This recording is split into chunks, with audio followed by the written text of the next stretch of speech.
All right, so the last thing that we're going to do with these correlation coefficients are to decide from a word problem, or not a word problem, but from a sentence, if it represents a positive, a negative, or no correlation. So before we begin, let's talk about what a positive correlation would mean. Positive correlation would mean that both of the variables are doing the same thing, meaning that either they are both increasing together or they are decreasing together. That would represent a positive correlation.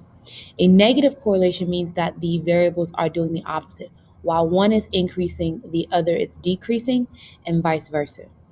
And the no correlation simply just means that the two things are totally unrelated and one has nothing to do with the other. So take a look at the first statement, the number of hours you work versus the amount of money in your bank account. We first need to decide, are these things even related? Does how much I work have anything to do with how much money I have? I think obviously the answer to this is yes. And so we need to decide, how are they related? So I need to know, if the number of hours that I work increases, is that going to cause the money in my bank account to increase or decrease? Hopefully you said increase. So this tells me that this would be a positive correlation, because as the number of hours of work increases, the amount of money also increases. So both variables are increasing, which makes this a positive correlation. Part B says the number of hours a candle burns versus the height of the candle. Are these two things even related? Yes, there is some relationship between what happens to a candle as I burn it.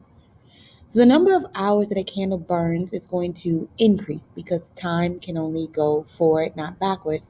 So the hours is going to increase. But as I'm doing that, the longer that I burn the candle, the height of the candle is actually going to decrease, because the candle is melting.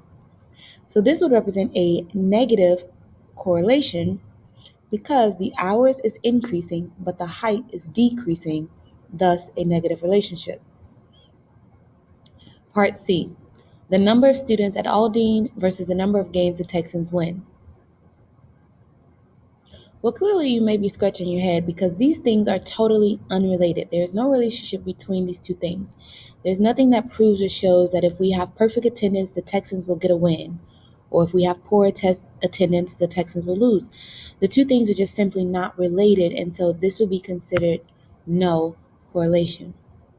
So again, from a verbal description, you should be able to determine if the relationship is positive, negative, depending on if the two variables are increasing together, decreasing together, or if the two variables are doing the opposite. One is increasing and the other is decreasing.